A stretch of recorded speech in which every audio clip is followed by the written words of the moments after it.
पिछले पार्ट के एंड में हमने देखा कि इससे पहले ली अपने पेरेंट्स की अस्थि को लेता तब तक मेमोरियल वालों ने अस्थि को एक गड्ढे में गिरा दिया था क्योंकि जेजे ने मेमोरियल का कॉन्ट्रैक्ट रिन्यू नहीं किया दोस्तों। एंड इस बात से ली का आक्रोश हद पार कर जाता है और वो ठान लेता है कि किसी भी हाल में जेजे को जिंदा नहीं छोड़ेगा। अगले सीन में जेजे ऑफिस से निकल रहा होता है और तब ली उसके पीछे जाता है दोस्तों। उसके हाथ में एक रॉड है जिससे उसने आज ही जेजे का अंत करने की ठान ली होती है। वो भागकर जेजे पर हमला करने वाला होता है कि अचानक उसे कोई पकड़कर दूसरी ओर खींच लेता है। एंड वो कोई और नहीं दोस्तों पैनी थी। वो कहती तुम ये क्या करने जा रहे थे, ऐसा करके तुम ही फंसोगे और कुछ नहीं होने वाला, उसे इस तरह नहीं मिटाया जा सकता समझे, प्लीज समझा करो। कहकर वो ली से लिपट जाती है। तब जाकर वो जरा शांत होता है। अगले सीन में दोनों छत पर होते हैं तो ली उससे बताता है कि तुम्हें तो पता ही है कि पहले भी उसने मेरे पेरेंट्स की जान ली है और आज उसने दूसरी बार उनका कत्ल कर दिया है। एक बेटा होने के नाते इस बार भी मैं बेबस खड़ा रहा, जेजे को कुछ नहीं कर पाया, लेकिन मैं उसको छोड़ूंगा नहीं आगे। इतनी बदतर मौत दूंगा ना उसको कि वो तड़पेगा कि इस दुनिया में पैदा ही क्यों हुआ। उसकी धन दौलत परिवार सब कुछ मिटा के रख दूंगा, तब जाकर मुझे चैन आएगा। अगली सुबह चेयरमैन अपने परिवार के साथ ब्रेकफास्ट कर रहा होता है। वो एक निवाला मुंह में रखने वाला होता है कि उसकी वाइफ कहती है अगर तुम उस एंड्रयू को कंपनी में बड़ी पोजीशन देने की सोच भी रहे हो तो खबरदार, नतीजा बहुत बुरा होगा। चेयरमैन कहता है कि प्लीज सुबह सुबह मेरा दिमाग मत खाओ। लेकिन दोस्तों चेयरमैन की वाइफ कहती है दोबारा सुन लो, डोडो ग्रुप सिर्फ आपकी मेहनत से उठ खड़ा नहीं हुआ है, इसके लिए मैंने भी मेहनत की है। अगर मैं ना होती ना तो इस कंपनी का दिवाला निकल चुका होता। मेरी मेहनत और मेरे भाई नील के पैसों से ही इस कंपनी को हमने बचाया था, सब भूल गए क्या? चेयरमैन कहता है तुम पुरानी बातों को फिर क्यों छेड़ रही हो, तुमने बहुत कुछ किया है तो मैंने भी तुम्हारे लिए बहुत कुछ किया, समझे? इतने सालों से मैंने तुम्हें वो सब कुछ दिया जो तुम चाहती थी। तुम मुझसे जितने पैसे चाहे ले सकती हो, लेकिन इस वक्त प्लीज चुप हो जाओ। एंड फिर दोस्तों चेयरमैन की वाइफ गुस्से में उठकर चली जाती है। सिंडी भी कहती है कि पापा आप जो कर रहे हैं वो बहुत ही गलत है, आपके कहने से वो एंड्रयू मेरा भाई नहीं बन सकता, वो सिर्फ आपका बेटा है, मेरा कुछ नहीं लगता वो। कहकर वो भी चली जाती है दोस्तों। तो यहाँ ऑफिस में एंड्रयू जिना के बारे में सोच रहा होता है। जिना के रेस्टोरेंट में जाकर उसका खाना, फिर जिना का कहना कि मुझसे कभी मत मिलना, और फिर एंड्रयू का शराब के नशे में उसके घर जाना, ये सारी बातें सोचकर वो शर्मिंदा होता है कि ये मैंने क्या कर दिया, कहीं वो ये ना सोच ले कि मैं उसे मिस कर रहा हूँ। इसलिए में चेयरमैन आकर एंड्रयू को एक मीटिंग के लिए बुलाता है। फिर जे भी आता है और ली से पूछता है कि कहीं चेयरमैन को हमारे प्लान का पता तो नहीं चल गया, फिर उसने मीटिंग बुलाई क्यों है वैसे। ली को जे पर दोस्तों यहाँ पर इतना गुस्सा आता है, पर वो कंट्रोल करके कहता है मुझे नहीं पता, आप खुद ही जाकर देख लीजिए। तो यहाँ मीटिंग में चेयरमैन बताता है कि अब तक आप लोगों को अनऑफिशियल सोर्सेज के जरिए एंड्रयू के बारे में कुछ न कुछ तो पता चल गया होगा, पर आज मैं ऑफिशियली अनाउंस करता हूँ कि एंड्रयू मेरा बेटा है और आज से एसपीडी को यही लीड करेगा, आज से यही वाइस चेयरमैन भी है। सभी चौंक जाते हैं लेकिन जे बड़ा खुश होता है। मीटिंग के बाद सिंडी चेयरमैन से पूछती है कि पापा आपने किस क्वालिफिकेशन के आधार पर इसे वाइस चेयरमैन बनाया। तो चेयरमैन कहता है कि सुनो मेरी बात, तुमने और तुम्हारे भाई ने डोडो ग्रुप को पहाड़ से खाई में धकेलने की पूरी कोशिश की, उसके बाद मुझे तुम दोनों पर भरोसा नहीं रहा और मुझे लगता है कि हमें एंड्रयू को भी खुद को साबित करने का एक मौका देना चाहिए। वो एंड्रयू से कहता है कि बेटा मुझे नहीं पता कि तुम मुझसे क्या एक्सपेक्ट कर रहे हो, पर मैं तुम्हें वो सब कुछ दूंगा जो मैंने अपने बाकी 2 बच्चों को दिया है। तुम्हारा काम है सिर्फ खुद को प्रूफ करके दिखाना कि तुम इस कंपनी को चला सकते हो। ये कहकर वो चला जाता है दोस्तों। एंड्रयू तो बड़ा खुश हो जाता है और सिंडी से पूछता है क्यों मेरी बहन, कैसा लगा पापा का ये शॉक ट्रीटमेंट तुम्हें। वो भी चिढ़ जाती है, बस एक ही बात कहती रहती है कि तुम मेरे भाई कभी नहीं हो सकते। वो कहता है तुम मुझे भाई मानो या ना मानो, पर इस जन्म में मेरी तुम इकलौती बहन हो। इस तरह दोस्तों डायलॉग बोलकर वो चला जाता है। सिंडी गुस्से में चिल्लाती है कि चैंग कहाँ मर गए तुम। चैंग दोस्तों पता है ना आपको कौन, ली यार। कहकर वो ली को ढूंढने लग जाती है। ली भी नोटिस देखकर समझ जाता है कि एंड्रयू को एसपीडी का हेड और वाइस चेयरमैन बना दिया गया है। Oh my God. तभी मोजो कहता है मुझे पता था ऐसा ही कुछ होगा, पर यकीन नहीं होता कि एंड्रयू को चेयरमैन ने इतनी जल्दी इतनी बड़ी पोजीशन पर बैठा दिया। ली कहता है उसकी पोजीशन की मुझे कोई फिक्र नहीं है, पर वो बस हमारे रास्ते में कभी ना आए, इसका बंदोबस्त करना पड़ेगा। वो जेजे से मिला हुआ है, इसलिए आप भी सावधान रहना। मोजो कहता है कि मैंने वो सब चेयरमैन को बता दिया है और चेयरमैन कोई और ही प्लान कर रहा है। तो दोस्तों यहाँ से अगले सीन में ली और जेजे एक रेस्टोरेंट में बैठे होते हैं। जेजे कहता है कि चेयरमैन को हमारे प्लान का पता चल गया है शायद, इसलिए उसने कंपनी के बाकी शेयर्स को भी खरीदना शुरू कर दिया है। हमें थर्सडे के बाकी शेयर्स को खरीदना शुरू कर देना होगा। ये बात कर ही रहे होते हैं, इतने में जेजे का बॉडीगार्ड आकर उसको 30 पेन ड्राइव्स देता है जिसमें उन 30 फेक अकाउंट्स के एक्सेस डिटेल्स हैं। उन 30 अकाउंट्स के पेन ड्राइव्स वो जेजे को दे देता है। एंड दोस्तों तब ली सोच में पड़ जाता है, असल में ली और पेनी ने भी 30 फेक अकाउंट्स खोले थे। अब इन्हें कैसे भी करके जेजे के 30 पेन ड्राइव्स को निकाल कर अपने 30 पेन ड्राइव्स को रखना होगा,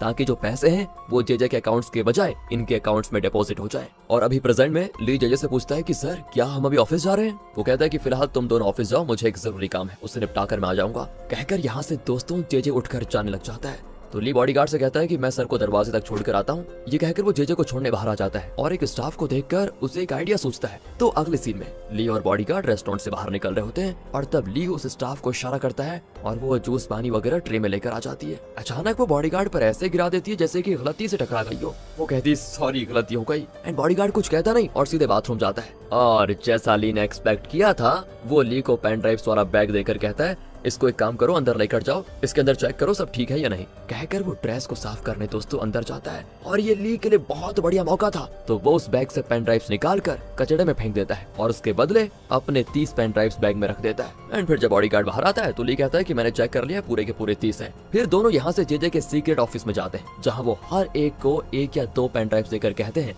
इसमें उन फेक अकाउंट्स का एक्सेस है जिसमें उन पैसों को डिपॉजिट करवाना है, इस तरह हम शेयर्स को जल्दी खरीद पाएंगे। इसी बीच दोस्तों ली पैनी को इन्फॉर्म कर देता है कि कुछ ही देर में हमारे अकाउंट्स में पैसे आ जाएंगे और दोस्तों उसी तरह सारे पैसे इनके अकाउंट्स में आ जाते हैं, लगभग 20 मिलियन डिपॉजिट हो जाते हैं। पर इन वर्कर्स को इसकी जानकारी होती नहीं और वो बहुत ही कैजुअली काम कर रहे होते हैं। फिर ली पैनी से बार में मिलता है, दोनों बड़े खुश होते हैं कि चलो 20 मिलियन मिल गए, पर ली कहता है कि ये तो सिर्फ 20 मिलियन है, पर मेरा जो अपना हॉस्पिटल था उसे बेचकर जेजे ने 50 मिलियन कमाए थे और मुझे जेजे से और 30 मिलियन वसूल करना है कैसे भी करके। दोस्तों सीरीज की शुरुआत में आपने देखा था जब ली ब्लाइंड था तब जेजे ने उसके हॉस्पिटल को बेचने का प्लान बनाया था, उसी के जरिए उसे 50 मिलियन मिले थे। इसीलिए अब ली कहता है कि 20 तो मैंने ले लिए, बाकी के 30 मिलियन भी उससे छीन कर रहूंगा। यहाँ से 20 मिलियन से थोड़े पैसे लेकर वो सीधे जिना के भाई को देखने उस हॉस्पिटल में जाता है। जिना ने ली को बताया था कि मेरा भाई हॉस्पिटल में है, इसलिए मुझे पैसों की जरूरत है। यहाँ हॉस्पिटल में जॉन को ली कुछ पैसे देता है और कहता है इससे आप जिना के भाई का हॉस्पिटल बिल भर दीजिए। एंड जॉन भी यकीन नहीं कर पाता कि ली जिना के लिए इतना कुछ कर रहा है। ली कहता है कि आप जिना को ये मत कहिएगा कि पैसे मैंने दिए प्लीज, और उसको कह दीजिए कि आपने सारे पैसे भरे हैं। जॉन कहता है मुझे जिना के लिए बड़ी फिक्र हो रही थी कि उसका कोई नहीं है, पर सच में वो बहुत लकी है जो तुम जैसा अच्छा इंसान उसका साथी है और उससे शादी करने जा रहा है। ली चौंक कर कहता है ये आप क्या कह रहे हैं, ऐसा कुछ भी नहीं है, मैं तो सिर्फ उसका अच्छा दोस्त हूँ और कुछ नहीं। अब जॉन उसे लेकर जिना के भाई से मिलने जाता है, पर भाई का नाम वहाँ पर कुछ और ही लिखा होता है। ली उससे बात करने की कोशिश करता है, लेकिन वो जरा मेंटली चैलेंज लड़का है तो वो ली से ठीक से बात नहीं कर पाता। कुछ देर के बाद ली भी चला जाता है, लेकिन तभी जिना का भाई बड़बड़ाने लग जाता है कि इस आदमी की आवाज तो ली जैसी है, तो क्या यही ली है या वो ली था। इस तरह वो बार बार कहने लग जाता है। दूसरी ओर जिना को दिखाते हैं जो एंड्रयू से परेशान है, क्योंकि जिना की लाख मना करने के बाद भी वो इसी रेस्टोरेंट में खाने आता है। एंड वो गुस्से में चाकू फोक वगैरह टेबल पर रख कर कहती है लो तुम खुद ही काट कर खा लो। अब एंड्रयू तो ओनर को आवाज देने लग जाता है, तो जिना घबराकर उसको काट कर देती है। एंड्रयू कहता है देखो तुम यहाँ काम करके इतनी मुश्किल से गुजारा कर रही हो, तुम वापस डोडो ग्रुप में आ जाओ, मैं तुम्हें वहाँ पर काम दिलवाऊंगा। जिना कहती है तुम खुद 2 टकिए के एम्प्लॉय होकर मुझे काम दोगे, वैसे भी मैं कंपनी में कभी वापस नहीं आऊंगी, खासकर उस कंपनी में। दोस्तों ये दोनों तो बात कर ही रहे होते हैं, लेकिन ये नहीं जानते कि उसी रेस्टोरेंट में वो गुंडा बैठा है जिसे जिना को मारने के लिए नाथन के असिस्टेंट ने भेजा था। नाथन याद है ना आपको, जेल में बैठा था, उसने किसी गुंडे को कहा था कि जिना को मार दो, तो वही गुंडा। एंड वो जिना को वॉच कर रहा था, उसे पता था कि काम के बाद जिना पार्ट टाइम ड्राइवर का काम भी करती है, इसलिए वो जिना को ड्राइवर के तौर पर हायर करता है। लेकिन किस्मत से यहाँ ली भी पहुंच जाता है और देखता है कि जिना उस आदमी की कार ड्राइव करने जा रही है। ली सोचता है कि उस आदमी को ड्रॉप करके जिना को वापस बस में आना तो पड़ेगा ही,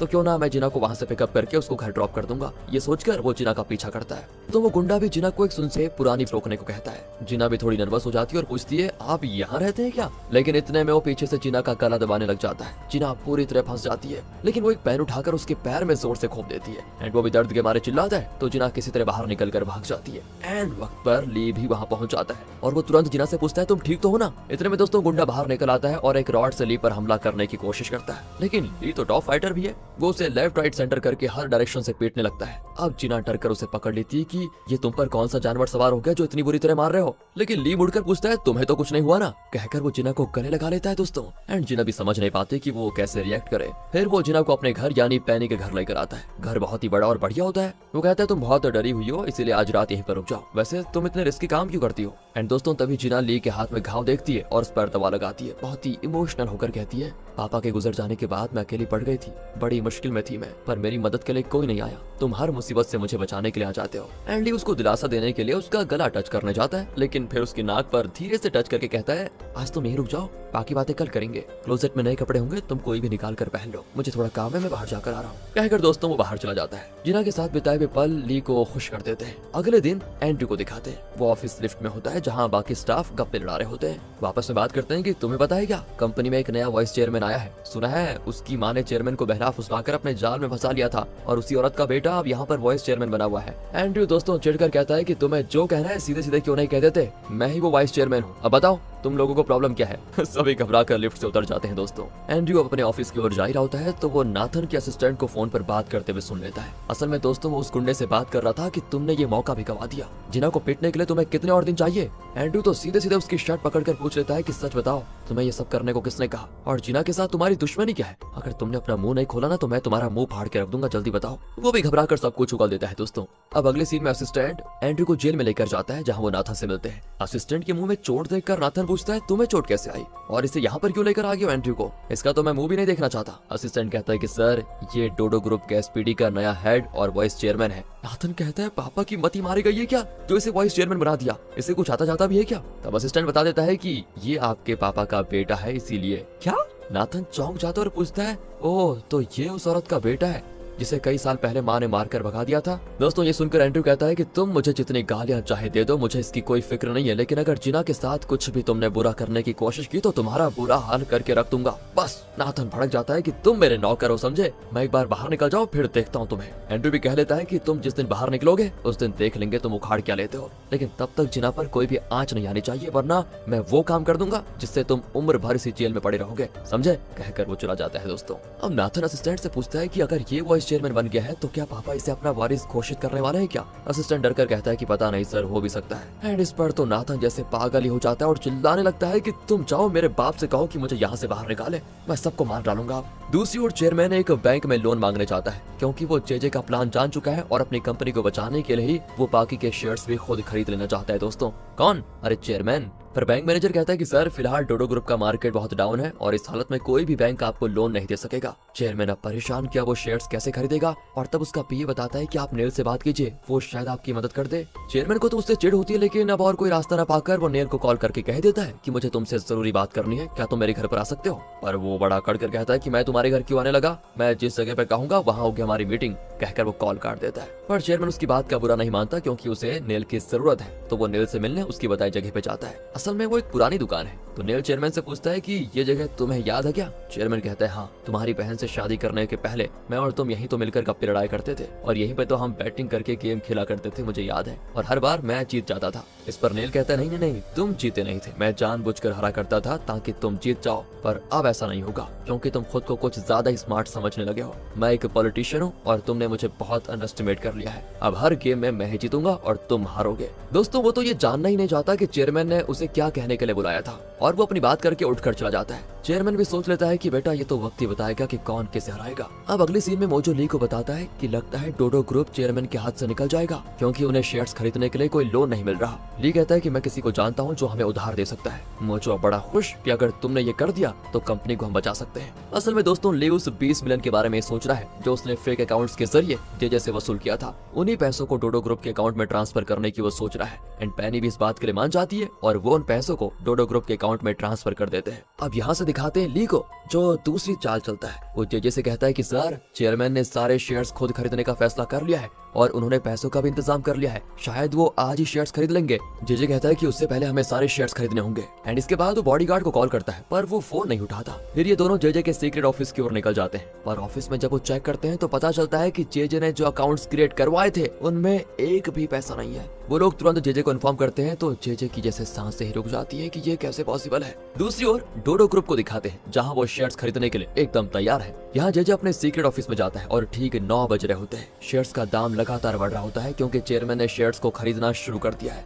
जेजे टेंशन में होता है कि कहीं ये सब उस बॉडीगार्ड का काम तो नहीं है, वो अपना फोन भी नहीं उठा रहा, जरूर कुछ गड़बड़ है। असल में दोस्तों आपको पता है क्या, ली ने जेजे के बॉडीगार्ड को कार में ही बेहोश कर दिया था और शायद कहीं बांध कर भी रखा हुआ है। ऐसा करने से जेजे का शक ली पर नहीं जाएगा और उसे लगेगा कि बॉडीगार्ड 20 मिलियन को अपने अकाउंट में ट्रांसफर करके कहीं भाग गया। ली तो यहाँ जेजे को और उकसाता है कि मैंने सपने में भी नहीं सोचा था सर कि आपका बॉडीगार्ड ऐसा करेगा, एकदम गद्दार निकला। पर जेजे कहता है नहीं, वो ऐसा आदमी तो नहीं था, जरूर वो किसी मुसीबत में फंसा है, लेकिन सबसे पहले हमें पैसों का इंतजाम करना पड़ेगा। यहाँ से वो झट से नेल को कॉल लगाकर कहता है कि मुझे एक बड़े अमाउंट की जरूरत है, विक्टर से बात करके तुरंत इंतजाम करो वरना हम डोडो ग्रुप को कभी खरीद नहीं पाएंगे। इस पर नेल भी विक्टर से कहता है कि हम एक इमरजेंसी सिचुएशन में है, आप जो अमाउंट कल देने वाले थे कैसे भी करके वो आज ही ट्रांसफर कर दीजिए। पर कहाँ दोस्तों, वो भी अकड़ कर इनकार कर देता है। और यहाँ फ्लैशबैक में दिखाते हैं कि चेयरमैन ने विक्टर से कहा था कि नेल ठहरा एक पॉलिटिशियन, वो सिर्फ अपने मकसद के लिए तुम्हारे आगे पीछे घूम रहा है, अगर तुम उसे पैसे दोगे भी तो वो तुम्हें वेपन्स ब्लास्ट केस में बचाने नहीं वाला।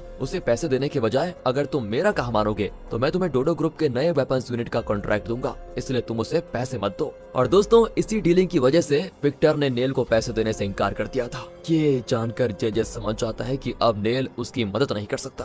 तो वो ली से कहता है कि अब और कोई रास्ता तो नहीं बचा, मुझे अपने पैसे से ही शेयर्स खरीदने होंगे। मेरे पास 30 मिलियन बचे हुए हैं, हम उसे निकाल सकते हैं। ये सुनकर ली सोच लेता है कि बस अब मुझे ये बाकी के 30 मिलियन भी मिल जाए तो बस इस जेजे का काम खत्म। असल में दोस्तों आपको याद है ना, जेजे ने ली का वो हॉस्पिटल बेचकर 50 मिलियन कमाए थे। यहाँ जेजे बैंक के लिए निकलता है और तब ली तुरंत पैनी को कॉल करके कहता है कि मैं जेजे को लेकर बैंक जा रहा हूँ जहाँ से वो 30 मिलियन निकालने वाला है। लौटते वक्त मैं तुम्हें कॉल करूंगा, तुम कैसे भी करके हमारी गाड़ी का एक्सीडेंट करवा देना, उसमें चाहे सारे पैसे चलकर राख ही क्यों ना हो जाए, लेकिन जेजे कभी डोडो ग्रुप को खरीद ना पाए बस। लेकिन दोस्तों पैनी उसको डांट देती है कि अगर एक्सीडेंट में तुम्हें कुछ हो गया तो। ली कहता है मुझे अपनी जान की कोई फिक्र नहीं है, मुझे बस जेजे को कंगाल करना है, उसे खत्म करना है। यहाँ बैंक में जेजे ने लॉकर से 20 मिलियन के चेक्स, बॉन्ड और कुछ पैसे सब निकाल कर एक बैग में रखे होते हैं और वो बैंक से निकलते हैं। वो ली से कहता है कि स्पीड बढ़ाओ, हमें जल्दी पहुंचना है। ली भी तेज चलाता है। दूसरी ओर पैनी और उसका असिस्टेंट एक्सीडेंट करवाने के लिए एक ट्रक में रेडी होते हैं। हालांकि पैनी ये सब कुछ करना तो नहीं चाहती, लेकिन क्या करें। वो असिस्टेंट से कहती है कि ली को कुछ नहीं होगा ना, उसे चोट नहीं आनी चाहिए, याद रखना।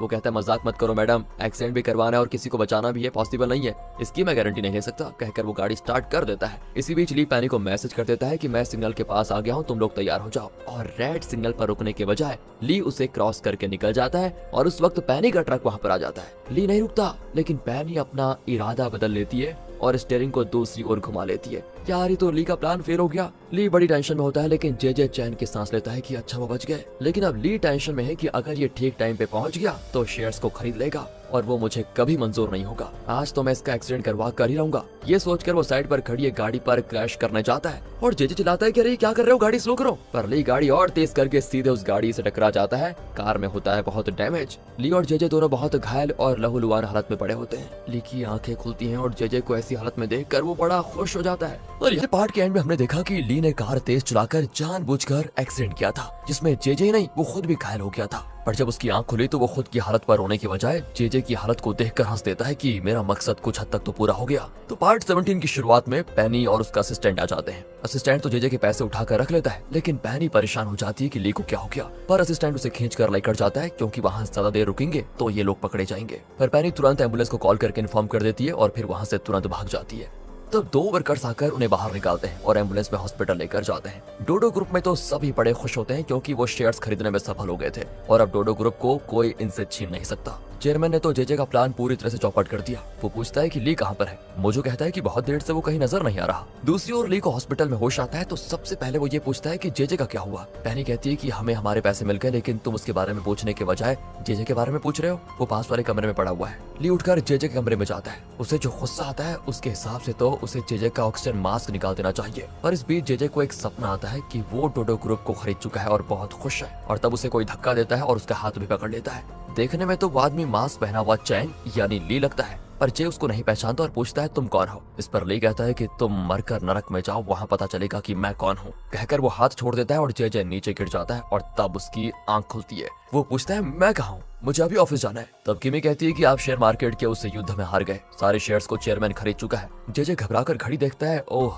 तो पता चलता है कि 7 बज गए हैं। वो चिल्लाने लगता है कि मेरे पैसे कहाँ गए। किमी कहती पैसे, तुम किस पैसे की बात कर रहे हो, ऐसा तो कुछ भी नहीं मिला गाड़ी में। जे का दोस्तों ये सुनकर बुरा हाल हो जाता है कि पूरे 30 मिलियन थे, सबके सब हाथ से गए क्या। और ये देखकर ली हंसने लगता है। किमी ली से पूछती है कि ये किस 30 मिलियन की बात कर रहा है, क्या तुम कुछ जानते हो। ली कहता है कि सर ने बैंक से 30 मिलियन निकाले थे, पर एक्सीडेंट के बाद मैं बेहोश हो गया और पता नहीं पैसे कहाँ गए। जे सर को तो अपने बॉडीगार्ड पर शक था क्योंकि वो पहले भी 20 मिलियन लेकर फरार हो गया था। दूसरी ओर दोस्तों बॉडीगार्ड को दिखाते हैं जिसे ली ने एक जगह बांध कर रखा हुआ है और पैनी और उसका असिस्टेंट उसको कैमरा के जरिए वॉच कर रहे होते हैं। असिस्टेंट कहता है कि अब तो हमें सारे पैसे मिल गए, तुम ली का साथ छोड़ दो, अगर बॉस को पता चल गया तो मुसीबत हो जाएगी। और दोस्तों यहाँ पता चलता है कि इनके ऊपर भी एक बॉस है। पर पैनी कहती है कि जब तक ली के ब्लड से हम वो वैक्सीन नहीं बना लेते तुम इस बारे में अपना मुंह मत खोलना। वो कहता है कि इसका ये मतलब कि तुम ली को नहीं बताओगी कि जीना वही लड़की है जिसे वो ढूंढ रहा है इतने सालों से। अरे देखो मुझे जब बताना होगा तो मैं बता दूंगी, तुम इसमें दखल मत दो। यहाँ से दोस्तों दूसरी ओर नेल जे से मिलने जाता है तो जे बहुत इमोशनल होकर कहता है कि मैं हार चुका हूँ, अब मेरी बदौलत आपको कोई फायदा नहीं होने वाला। नेल कहता है कि हाँ तुम ठीक कहते हो, वाकई में तुम ये युद्ध हार गए, लेकिन क्या तुम इस तरह हार मानकर बैठे रहना चाहते हो। क्या मैंने अपना दामाद तुम्हें इसीलिए बनाया कि तुम गायरों की तरह पीछे हट जाओ। मुझे विश्वास है कि तुम कम बैक करोगे। एंड उसका मोटिवेशनल स्पीच सुनकर जे में जोश भर आता है और कहता है कि हाँ मैं हार नहीं मानूंगा, मैं कम बैक जरूर करूंगा। इसी बीच चेयरमैन ली को बाहर बुलाता है और कहता है कि मैंने जे को डोडो ग्रुप से निकाल दिया है, ली कहता है कि आप प्लीज मुझे भी नौकरी से निकाल दीजिए ताकि जेजे को ये लगे कि मैंने उसकी मदद की जिस वजह से आपने मुझे भी निकाल दिया। चेयरमैन ना चाहते हुए भी ली को काम से निकालने के लिए मान जाता है और वो पूछता है कि तुम्हारी जेजे से ऐसी क्या दुश्मनी है जो तुम उसे खत्म करना चाहते हो। बस सर प्लीज वो मत पूछिए सर, मैं बता नहीं सकता। दोस्तों इसी हॉस्पिटल में जिना का भाई भी है, तो वो नर्स से कहती है कि इस महीने की हॉस्पिटल फी तो मैं भर नहीं पाई, मुझे थोड़ा और मोहलत दे दीजिए। पर तब वो कहती है कि तुम्हारे दोस्त जॉन ने बिल भर दिया। दोस्तों आपको तो पता ये बिल किसने भरा था, बिल ली ने भरा था और ली ने जॉन से कहा था कि तुम ये कह देना कि बिल मैंने भरा। अब जब जिना ये सुनती है कि बिल भरा जा चुका है तो वो चौंक जाती है और जॉन से पूछती है कि तुमने ये क्यों किया, लेकिन थैंक्स तुमने मेरा बड़ा बोझ हल्का कर दिया है कहकर वो जॉन को गले लगा लेती है। पर वो बेचारा एकदम कंफ्यूज होता है कि मेरी माँ ये मेरे नहीं चैंग के पैसे हैं। दोस्तों चैंग और ली एक ही है, ठीक है, दोबारा बता देता हूँ। अब डोडो ग्रुप के नोटिस बोर्ड पर लिखा होता है कि ली और जेजे को डोडो ग्रुप से निकाल दिया गया है। सिंडी मोजो से पूछती है कि ली मेरा असिस्टेंट था, उसे आप लोगों ने कैसे निकाल दिया। मोजो कहता है कि कैसे क्या निकाल दिया, ये चेयरमैन का फैसला था, इसलिए आप उन्हीं से पूछ लीजिए। सिंडी तुरंत ली को कॉल करके पूछती है कि उन लोगों ने तुम्हें नौकरी से निकाल दिया और तुम चुपचाप रहे, तुम्हारी इतनी हिम्मत। ली भी कहता है कि जिसने निकाला उनसे पूछो ना, मुझ पर बरसने से क्या फायदा, वैसे मैं तो खुश हूँ कि मुझे तुम्हारी गुलामी से आजादी मिल गई। यहाँ से दोस्तों वो जिना को जॉन से बात करते हुए देखता है और कॉल कट करके जिना की बातों को सुनने की कोशिश करता है। जिना के जाने के बाद जॉन ली से कहता है कि जो मदद तुमने की उसके लिए वो मुझे थैंक कर रही है। यार मुझसे ये झूठा क्रेडिट लिया नहीं जा रहा, मैं बहुत ही बुरा एक्टर हूँ सच बताऊं तो। इतने में जिना उनको देख लेती है तो जॉन कहता है कि देखो मैं और एक्टिंग नहीं कर सकता, उसे तुम संभालो कहकर वो भाग जाता है। जिना पूछती है तुम्हें ये चोट कैसे लगी।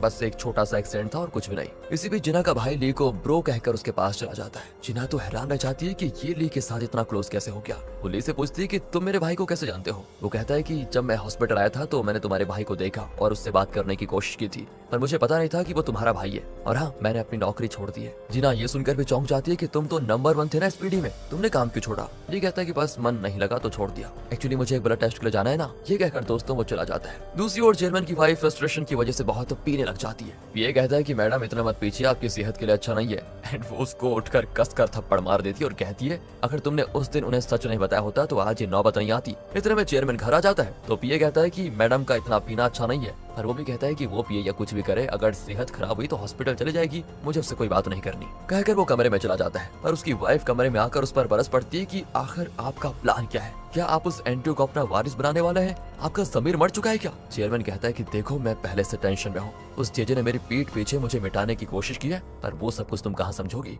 और तुम्हारा भाई नेल वो भी जेजे के साथ मिलकर डोडो ग्रुप को मुझसे छीनने का प्लान बना चुका था, पर मैंने डोडो ग्रुप को उनके चुंगल से कैसे छुड़ाया वो सिर्फ मैं ही जानता हूँ, और तुम अभी इस बारे में मुझसे बहस मत करो और अपना काम करो। वो भी सोच लेती है कि ठीक है मैं अपना काम करूंगी। इसके बाद वो अपने भाई नेल से मिलने जाती है और पूछती है क्या तुम डोडो ग्रुप के शेयर्स खरीदना चाहते थे। देखो वो बिजनेस की बातें हैं, पर तुम मुझसे मिलने क्यों आई हो ये बताओ। वो कहती है कि डोडो ग्रुप में मेरे जो शेयर्स हैं वो मैं तुम्हें देने को तैयार हूँ। है नेल चौंक जाता है कि क्या कह रही हो।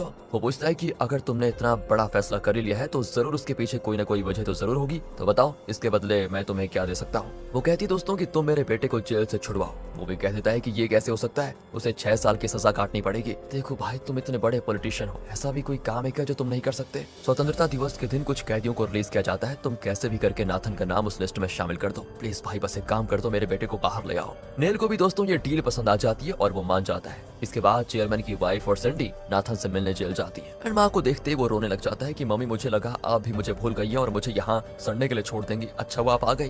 बेटा तुम मेरे इकलौते बेटे हो, मैं तुम्हें कैसे छोड़ सकती हूँ। मैंने तुम्हारे मामा से बात कर ली है, वो तुम्हें जेल से छुड़वा देंगे, लेकिन बाहर आने के बाद तुम उस मनुष्य औरत के बेटे का वो हाल करना कि वो कभी डोडो ग्रुप के बारे में सपने में भी ना सोचे। आप देखना मम्मी जेल से निकलकर मैं क्या करता हूँ, बस आप देखते रहना। यहाँ माँ बेटे की बात खत्म होती है तो दूसरी ओर एंड्रयू डोडो ग्रुप के बारे में पब्लिक की राय वगैरह को एनालाइज कर रहा होता है। उससे पता चलता है कि सब जिना को सपोर्ट करते हैं कि जिना बहुत ही हिम्मत वाली लड़की है और उसने डोडो ग्रुप के खिलाफ गवाही देकर बिल्कुल ठीक किया। इतने में एसपीडी का एक और आदमी आकर कहता है कि चेयरमैन आपको मीटिंग में बुला रहे हैं। मीटिंग में चेयरमैन पूछता है कि फिलहाल कंपनी की हालत कुछ ठीक नहीं है, उसे पहले की तरह तरक्की की राह पर ले जाने के लिए क्या किसी के पास कोई सुझाव है तो वो दे सकता है। सब कोई ना कोई सुझाव दे देते हैं लेकिन एक भी प्रैक्टिकल नहीं होता दोस्तों। एंड तब एंड्रयू कहता है कि हाँ मेरे पास एक सुझाव है। असल में लोग जिना को सपोर्ट कर रहे हैं कि उसने सच का साथ देकर कई लोगों की जान बचाई, उसने इतनी बड़ी कंपनी के खिलाफ उठ खड़ा होने की हिम्मत दिखाई। अगर हमने जिना को वापस कंपनी में लिया तो उसके इमेज को यूज करके हम लोगों को ये बता सकेंगे कि हम भी लोगों की भलाई के लिए काम कर रहे हैं और अब हम वो कंपनी नहीं रहे जिसने T9 यूज किया था।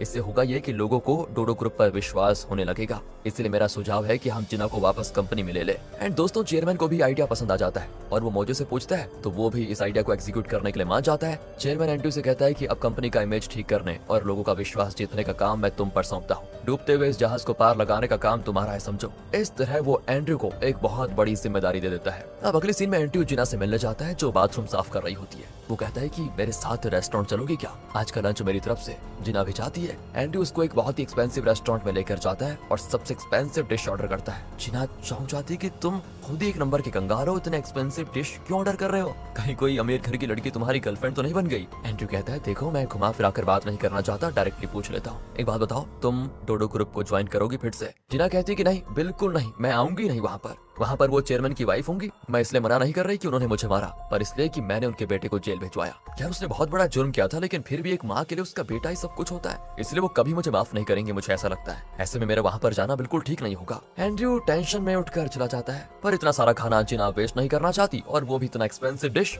वो उसे पैक करने को कहती है और ली को कॉल करके पूछती है कि मैं तुम्हारे लिए एक स्पेशल डिश लेकर आ रही हूँ, तुम हॉस्पिटल का खाना मत खाना। एंड यहाँ पर एंड्रयू भी उसकी बात को सुन लेता है और उसे बहुत गुस्सा आता है। सोचता होगा मैंने इसके लिए खाना ऑर्डर किया और ये किसी और को ही दे रही है। फिर जिना हॉस्पिटल जाकर अपने भाई और ली को वो डिश खिलाती है। बस क्या था, ये सब कुछ देखकर एंड्रयू और जलने लगता है। फिर वो जेजे को देखता है जो उसी हॉस्पिटल में है। एंड्रयू उसे कॉल करता है और पूछता है कि तुम कहाँ पर हो। वो कहता है कि मैं हॉस्पिटल में हूँ। अब जेजे बाहर आता है तो एंड्रयू कहता है मेरे पापा को मुझ पर शक हो गया है, इसलिए उन्होंने आपको काम से निकाल दिया है और मुझे भी आपसे मिलने से मना कर दिया है। जेजे बेबस होकर उसको देखता है तो वो कहता है कि हाँ मुझे आपकी दुविधा समझ आ रही है, पर आप फिक्र मत कीजिए, मैं हमेशा आपका साथ ही दूंगा। मेरा और आपका एक ही मकसद है और वो है डोडो ग्रुप से बदला लेना। ये सुनकर दोस्तों जेजे को चैन आता है कि चलो कोई तो है मेरे साथ। एंड्रयू आगे कहता है कि क्या आपको सच में लगता है कि आपका बॉडीगार्ड पैसे लेकर भाग गया। वो कहता है मुझे लगता नहीं, वैसे उसने ऐसा किया होगा, ये किसी और की चाल भी हो सकती है। एंड्रयू कहता है कि अब तो आपके पास कुछ भी नहीं है, फिर चैंग आपके साथ क्यों चिपका हुआ है, वो बेवजह आपका इतना वफादार क्यों बन रहा है। मुझे तो उसी पर शक है कि उसी ने पैसे चुराए हैं। और दोस्तों ये तो एंड्रयू ने बिल्कुल सही दिशा में सोचा है। जेजे को फिर से ली पर शक होता है। ब्लड टेस्ट के दौरान भी जेजे ली को शक की नजर से घूर रहा होता है। वो ली से पूछ लेता है कि अब तो मेरे पास कुछ भी नहीं बचा, इसलिए मुझे लगता है कि तुम्हें मेरे साथ टाइम वेस्ट नहीं करना चाहिए।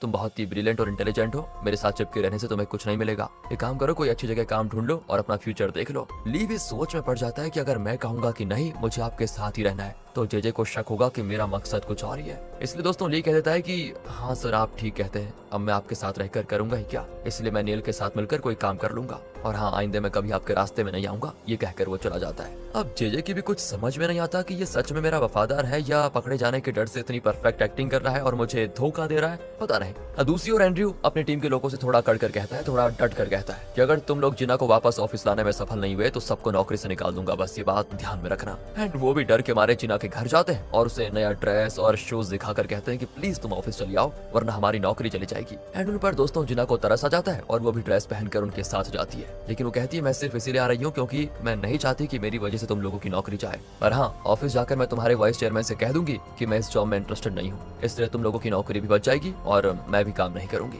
तभी दोस्तों उनमें से एक लड़की कहती है कि हाँ तुम ऐसा ही करना, असल में ये जो नया वाइस चेयरमैन है ना वही सारी मुसीबत की जड़ है। पर वो जिना को ये नहीं बताते कि नया वाइस चेयरमैन एंड्रयू है। अब ऑफिस में जिना चेयरमैन को आते हुए देखती है, लेकिन उसके पीछे एंड्रयू को देखकर वो चौंक जाती है कि ये चेयरमैन कितने करीब कैसे आ गया। तब ग्रे बताता है कि यही तो है नया वाइस चेयरमैन, ये असल में चेयरमैन का दूसरा बेटा है। जिना को लगता है शॉक पे शॉक कि ये चल क्या रहा है। वो एंड्रयू से कहती थी कि मैं यहाँ काम नहीं करूंगी। वो कहता है कि इस कंपनी का फेस बनने जा रही हो तुम चेयरमैन की वाइफ के डर से यहाँ काम नहीं करना चाहती थी ना, लेकिन क्या तुम्हें पता है कि अगर तुमने यहाँ जॉब नहीं किया तो डोडो ग्रुप डूब जाएगा, कई लोगों की नौकरियां चली जाएंगी। इस कंपनी को तुम्हारी मेहनत की सख्त जरूरत है, तो अब बताओ क्या अपने साथी एम्प्लॉयज की खातिर तुम डोडो ग्रुप को फिर से ज्वाइन करने को तैयार हो या नहीं। जिना भी काफी सोचकर कहती है ठीक है, पर एंड्रयू एकदम स्ट्रिक्ट होकर कहता है कि बोलो ठीक है सर।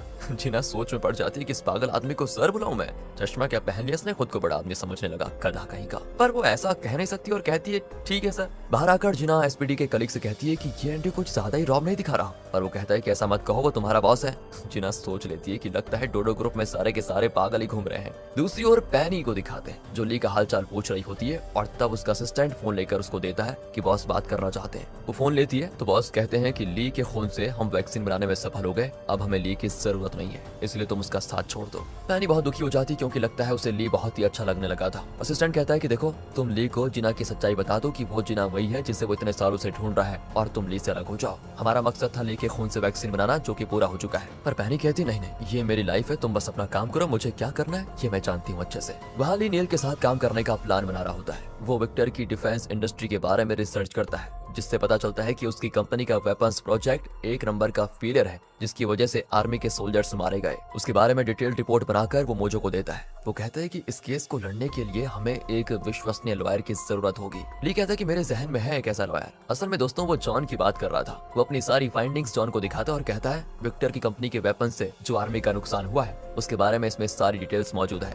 उस कंपनी के खिलाफ हमें प्रोटेस्ट करना होगा और ये केस आपको ही लड़ना है। कल ही आप प्रोटेस्ट भी शुरू कर दीजिए। यही नहीं, न्यूज़पेपर्स में भी इस खबर को छपवा दीजिए। मैं आपको अच्छी पेमेंट दूंगा इसकी। जॉन कहता है कि हाँ, मैं जरूर करूंगा ये काम। अगले दिन न्यूज़पेपर में खबर छपती है और जॉन नेल के घर के आगे खड़ा होकर प्रोटेस्ट करने लगता है। एंड जब नेल आता है तो जॉन उसके पक्ष में नारे लगाने लग जाता है कि नेल विक्टर के खिलाफ इन्वेस्टिगेशन करवा रहे हैं। हमारे देश को नेल जैसे प्रेसिडेंट की ही जरूरत है। बाकी लोग भी यहाँ पर नारा लगाते हैं। असल में ये लोग ऐसा इसीलिए कर रहे हैं क्योंकि पहली बार जब विक्टर के वेपन्स की खबर छपी थी तो नेल ने प्रेस मीट में कहा था कि मेरा और विक्टर का कोई कनेक्शन ही नहीं है और मैं एक स्पेशल टास्क फोर्स को इसकी इन्वेस्टिगेशन करने के लिए कहूंगा। बस दोस्तों, उसी बात को इन लोगों ने पकड़ लिया था। तो अब नेल मना भी नहीं कर सकता क्योंकि अगर वो ऐसा करेगा तो लोगों को उसकी बातों पर होगा शक। वो भी चिल्लाकर कहता है कि उस वेपन्स ब्लास्ट के पीछे जिसका भी हाथ है मैं उन लोगों को अरेस्ट करवा कर रहूंगा। और ये बात प्रेस और मीडिया वाले भी रिकॉर्ड कर लेते हैं। अगले सीन में विक्टर को दिखाते हैं जो नेल पर चिल्ला रहा होता है कि तुमने मुझे बचाने के बजाय मुझ पर इन्वेस्टिगेशन करवाने का वादा किया है और वो भी पब्लिक में। नेल कैसे भी करके उसे शांत करवाता है कि देखो उस वक्त मेरे पास कोई और रास्ता नहीं था वरना लोग भड़क उठते मुझ पर आप फिक्र मत कीजिए, मैं आप पर कोई आंच नहीं आने दूंगा। दूसरी ओर जेजे को फिर वही सपना आता है कि कोई उसे बिल्डिंग के ऊपर से धक्का दे रहा है और फिर एक हाथ से उसे पकड़ भी रहा है। जेजे पूछता है कि तुम हो कौन, पर वो आदमी कहता है कि तुम मरकर नरक में जाओ, वहाँ पता चलेगा कि मैं कौन हूँ। पर इस बार जेजे उसका मास्क निकाल लेता है तो पता चलता है कि वो चैंग है यानी कि ली। तब ली उसका हाथ छोड़ देता है और वो नीचे गिर जाता है। अचानक फिर उसकी नींद खुलती है और अब उसको लगता है कि शायद ली ही उसके साथ धोखा कर रहा है। इतने में ली कमरे में आता है और उसको देखकर जेजे चुपचाप मुड़कर लेट जाता है। ली भी वहाँ से चला जाता है। फिर ली जिना के भाई के कमरे में जाता है पर वो अब तक जाग रहा था। ली कहता है कि मैं तुम्हारी बहन को ढूंढ रहा हूँ, पर तब वो एक बात को बार बार दोहराने लगता है। दोस्तों, आपको याद होगी एक चीज कि एक बार पैनी का असिस्टेंट यहाँ पर आया था और उसने जो फोन पर कहा उस बात को ये बार बार बड़बड़ा रहा था। उस दिन असिस्टेंट ने फोन पर पैनी से कहा था जैसा तुम कहती हो जिना को पता नहीं चलना चाहिए कि चैंग असल में ली है। तो उस दिन हुआ ये था कि जिना के भाई ने इस बात को पकड़ लिया और बार बार दोहराने लगा था और अब न जाने क्यों ली को देखकर वो वही बात कहने लगता है कि जिना को पता नहीं चलना चाहिए कि चैंग ही ली है। ली तो एकदम चौंक जाता है और तब भाई के गले में एक चेन दिखता है जो ली ने बहुत पहले जिना को दिया था जब ली ब्लाइंड था और जिना उसके घर में काम करने आती थी। ये जानने के बाद ली बहुत इमोशनल होता है और समझ जाता है कि जिना के लिए उसकी तलाश अब पूरी हो चुकी है। उसने आखिर जिना को ढूंढ ही लिया है। दूसरी ओर जिना वाइस चेयरमैन के केबिन में जाती है जहाँ वो थकान के मारे सोफे पे सोया होता है। जिना वहाँ पर बड़े पेपर्स उठाने जाती है कि अचानक एंड्रयू की आंख खुलती है और वो झट से जिना को गले लगा लेता है। जिना ने तो ये बिल्कुल भी एक्सपेक्ट नहीं किया था। यहाँ ली जिना को कॉल करने लगता है और चिल्ला रहा होता है कि प्लीज प्लीज प्लीज फोन उठाओ, तुम इतने दिन मेरे साथ थी पर मैं तुम्हें पहचान नहीं पाया, तुम्हें इतनी जगह ढूंढ रहा था, मैं जान गया हूँ कि तुम ही मेरी जिना हो, प्लीज जल्दी फोन उठाओ। और दोस्तों आपको तो पता ही है कि ली और जिना नाम बदलकर डोडो ग्रुप में काम कर रहे थे। ली का नाम तो चैंग है और जिना का नाम है जोंग ह्युन। हाँ, ये पहली बार शायद आपको पता चला होगा लेकिन आपको कोई कंफ्यूजन ना हो इसलिए हमने उनके ओरिजिनल नेम ही यूज किए हैं सीरीज में। तो पिछले पार्ट के एंड में हमने देखा कि ली जान चुका था कि जोंग ह्युन के नाम से डोडो ग्रुप में उसके साथ इतने दिनों से जो काम कर रही थी वो कोई और नहीं वही जिना है जो कई साल पहले ली के यहाँ पर काम करती थी और उस वक्त ली ब्लाइंड था और जिना को अपना दिल दे बैठा था। सच जानकर ली बहुत इमोशनल हो जाता है और तुरंत जिना को कॉल करता है। तो इस पार्ट की शुरुआत में ली जोर से चिल्लाने लग जाता है कि प्लीज जिना, प्लीज कॉल उठाओ प्लीज। इतने में जेजे सामने आ जाता है और उसे जिना नाम बहुत ही सुना सुना सा लगता है। वो ली से पूछता है कि क्या तुम्हारी गर्लफ्रेंड का नाम है जिना? ली सोच में पड़ जाता है कि अब इसे मैं क्या बताऊं। वो कहता है कि नहीं, वो मेरी एक्स का नाम है और मुझे लगा वो इस हॉस्पिटल में आई है इसलिए मैं उसको कॉल करने लगा। जेजे कहता है अच्छा, पर एक बात ध्यान में रख लो बेटा, बीता हुआ पल और एक्स गर्लफ्रेंड कभी वापस नहीं आते, इसलिए उसका ख्याल मन से निकाल दो और मूव ऑन करने की कोशिश करो। ये कहकर वो चला जाता है। लेकिन दोस्तों यहाँ ली को शक होने लग जाता है कि शायद जेजे को उस पर शक होने लगा है। दूसरी ओर एंड्रयू ने अपने ऑफिस में जिना को गले लगाया होता है जबकि जिना ने बिल्कुल एक्सपेक्ट नहीं किया था। वो एंड्रयू को थोड़ा दूर हटाकर कहती है ये तुम क्या कर रहे हो? एंड्रयू कहता है मैं थोड़ा अपसेट था इसलिए इमोशनल सपोर्ट के लिए तुम्हें अपनी फ्रेंड समझकर ऐसा कर बैठा, सॉरी उसके लिए। तभी दोस्तों ली जिना को कॉल कर रहा होता है और एंड्रयू कॉल काट कर जिना से पूछता है कि इस वक्त तुम्हें कॉल क्यों आ रहा है? जिना कहती है वो मेरी फ्रेंड है इसलिए उसे किसी भी वक्त मुझे कॉल करने की छूट दी है मैंने, कहकर वो फोन लेकर चली जाती है। दूसरी ओर पैनी हॉस्पिटल में आती है और ली उसे बता देता है कि जोंग ह्युन ही जिना है। दोस्तों इसी नाम से जिना डोडो ग्रुप में काम कर रही है, आपको पता है ना।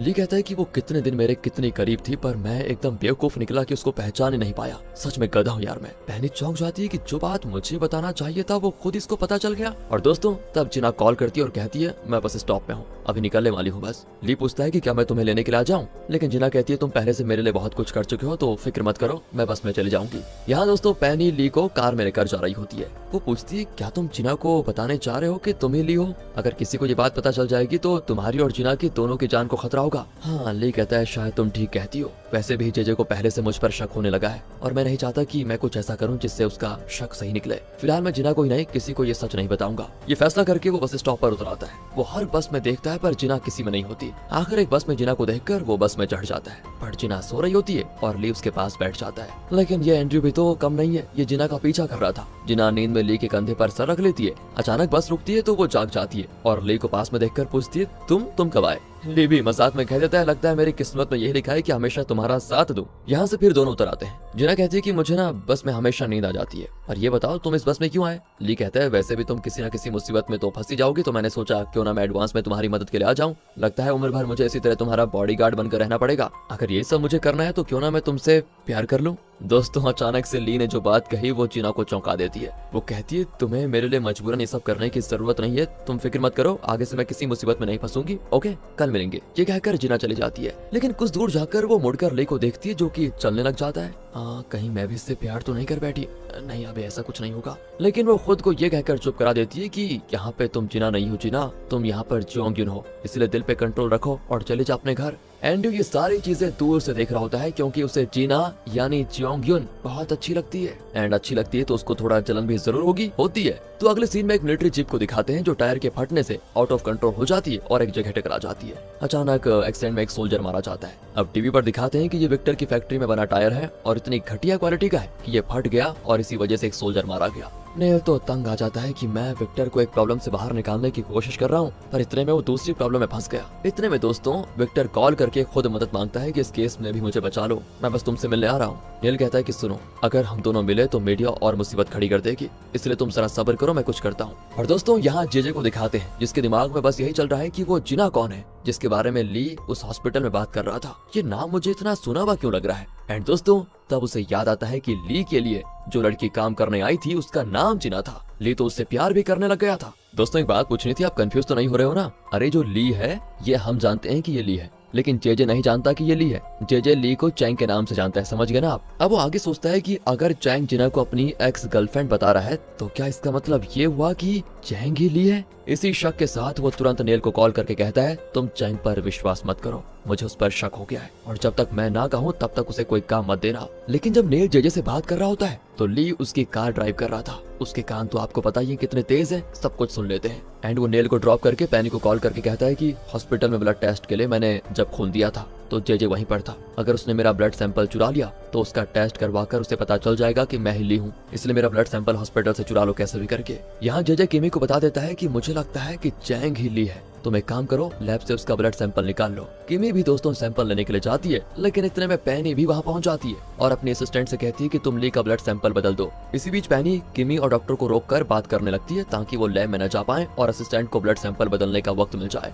वो कहती है मेरी तबीयत ज्यादा खराब हो गई इसलिए हॉस्पिटल आ गई। इसी बीच उसका असिस्टेंट एक जगह पर आग लगा देता है जिस वजह से फायर अलार्म बजता है, इसलिए डॉक्टर को लैब में जाने में देरी हो जाती है। एंड यही मौके का फायदा उठाकर असिस्टेंट लैब से ली का सैंपल लेकर निकल आ जाता है और उसकी जगह पर कोई दूसरा सैंपल रख देता है। लेकिन तभी किसी की आहट को सुनकर वो एक जगह पर छुप जाता है। डॉक्टर और किमी आकर बदला हुआ सैंपल लेकर टेस्ट करने चले जाते हैं। अब अगले दिन की बात है। एंड्रयू जिना से कहता है कि तुम्हारा घर ऑफिस से बहुत दूर है इसलिए तुम्हें बस में आना जाना थोड़ा दिक्कत होती होगी, एक काम करो ना ऑफिस के पास ही कोई अच्छा घर क्यों नहीं देख लेती? पर जिना कहती नहीं नहीं मुझे बस में आना जाना अच्छा लगता है, तुम मेरी फिक्र मत करो। एंड दोस्तों यहाँ से दोनों एक मीटिंग के लिए जाते हैं। रास्ते में कुछ लोग गॉसिप कर रहे होते हैं जिनको सुनकर जिना को बहुत बुरा लगता है। पर एंड्रयू कहता है कि वो तुम्हारे बारे में नहीं मेरे बारे में गॉसिप कर रहे हैं क्योंकि चेयरमैन ने मेरी माँ से शादी नहीं की थी, मैं चेयरमैन का नाजायज बेटा हूँ इसलिए सब ऐसी बातें करते हैं, कोई बात नहीं। और ये सुनकर जिना को उसके लिए बहुत बुरा भी लगता है। अब कॉन्फ्रेंस रूम में चेयरमैन पूछता है कि तुमने इस कंपनी के लिए प्लान क्या सोच के रखा हुआ है? एंड्रयू बताता है कि हम जिना को अपनी कंपनी का फेस बनाने वाले हैं। पहले सिंडी ने जो एड्स किए थे उनकी जगह पर हम जिना को नेट्स में रिप्लेस कर देंगे।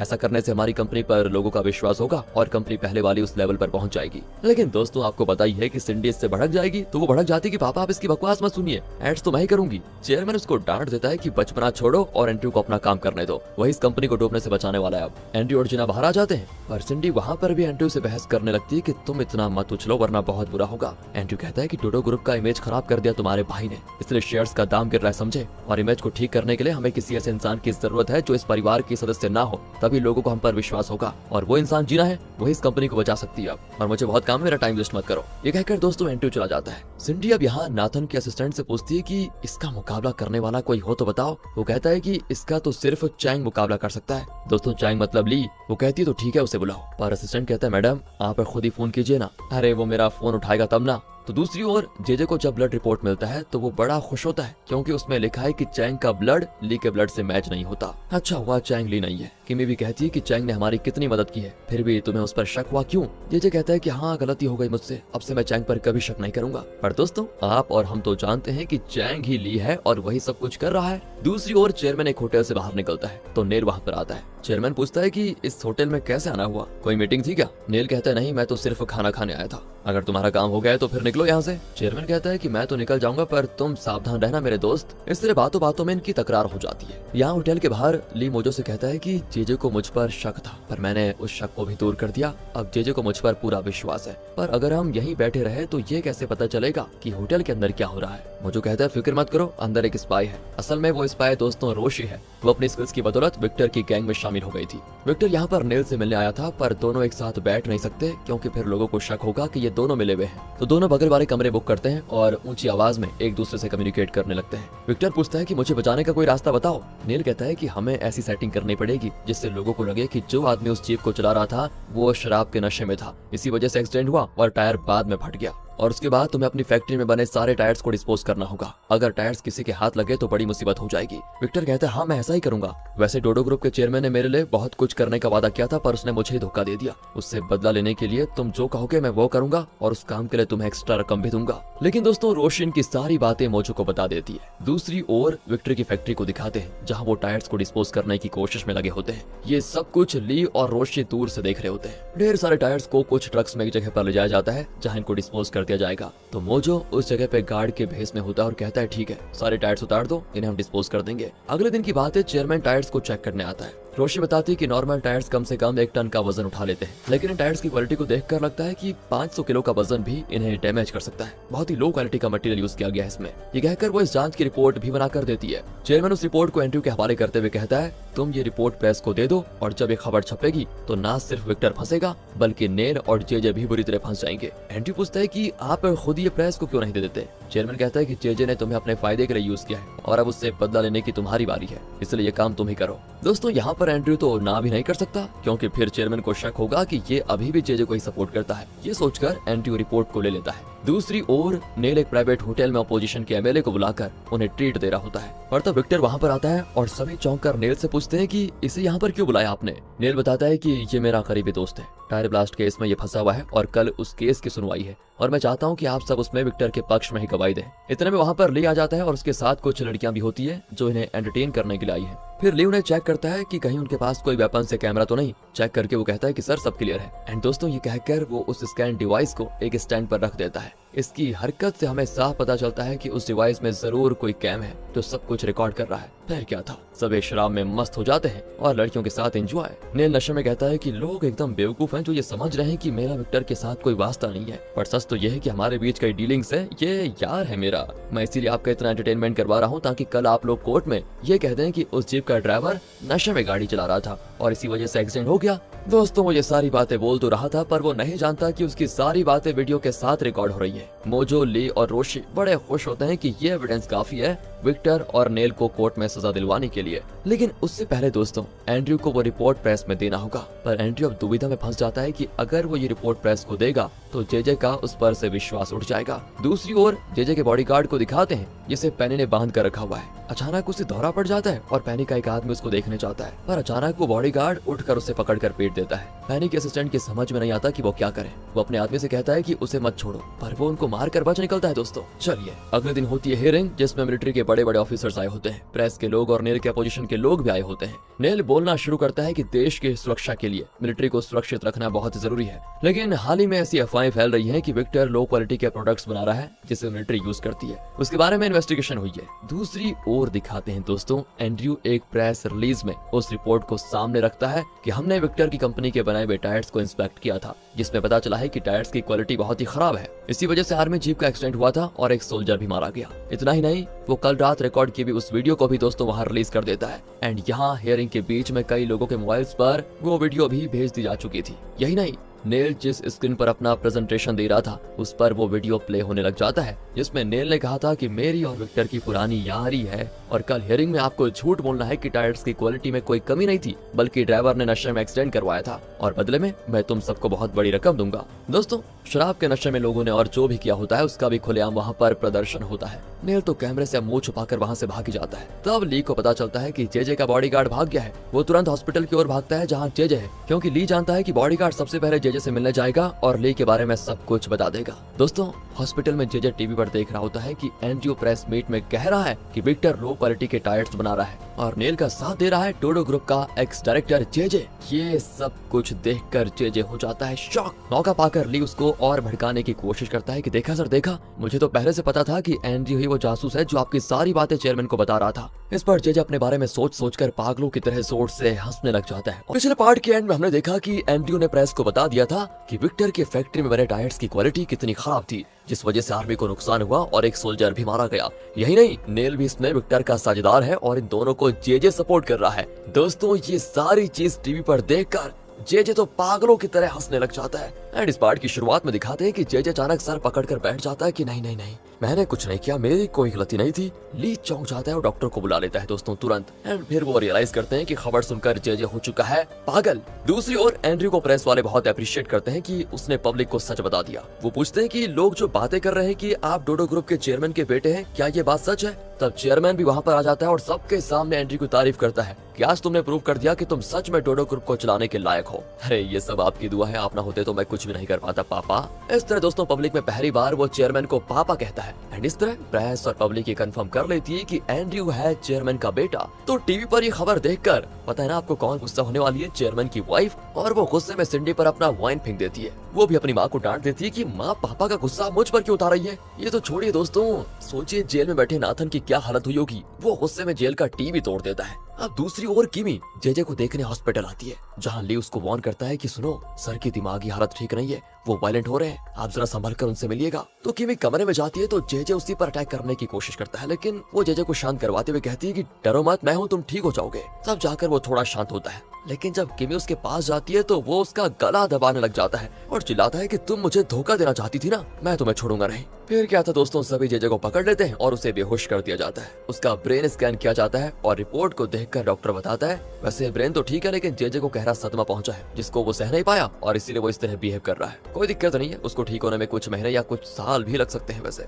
इसलिए बस आप लोग हिम्मत से काम लीजिएगा। पैनी ली को बताती है कि सच में जेजे के दिमाग में कोई प्रॉब्लम हो गई है। दोस्तों यहाँ से अगले सीन में ली और पैनी एक होटल से बाहर आ रहे होते हैं और तब ली को लगता है कि जैसे उसे कोई देख रहा है। ली उसी दिशा में जाता है तो पैनी पूछती क्या हुआ, तुम इतने टेंस क्यों हो? ली कहता है मुझे शक है कि जेजे का बॉडीगार्ड मुझे फॉलो कर रहा है। पैनी कहती नहीं नहीं, ये तुम्हारा वहम होगा, मुझे तो इन्फॉर्मेशन मिल चुकी है कि वो बचकर अमेरिका चला गया। लेकिन दोस्तों दूसरी ओर हमें दिखाते हैं कि बॉडीगार्ड अमेरिका नहीं गया, बल्कि वो सच में ली पर नजर रखे हुए है। यहाँ फ्लैशबैक में दिखाते हैं कि बॉडीगार्ड ने अमेरिका जाने के लिए टिकट खरीदा था, लेकिन आखिरी वक्त में उसने फैसला कर लिया कि नहीं नहीं नहीं, मैं बचकर नहीं भागूंगा, यहाँ रहकर अपना काम पूरा करके रहूंगा। इसीलिए दोस्तों उसने अपना टिकट फाड़ दिया और अमेरिका नहीं गया। अगले सीन में जिना को दिखाते हैं जो एड शूट्स की पूरी तैयारी कर रही है। असल में ये एड एक इंटरव्यू के रूप में होता है, जहाँ वो इंटरव्यूअर को बताती है कि डोडो ग्रुप के प्रोडक्ट्स अब पहले जैसे अच्छी क्वालिटी के बन रहे हैं और क्वालिटी की जांच मैं खुद कर रही हूँ, इसलिए पब्लिक डोडो ग्रुप के प्रोडक्ट्स को बेझिझक खरीद सकती है। और हमने इसमें सेफ्टी का खास ध्यान रखा है। इस तरह वो डोडो ग्रुप का बहुत बढ़िया तरीके से प्रमोशन कर देती है। शूट के बाद एंड्रयू पूछता है, तुम हमेशा एक जैसा ड्रेस क्यों पहनती हो, अलग अलग तरह के ड्रेस पहना करो ना।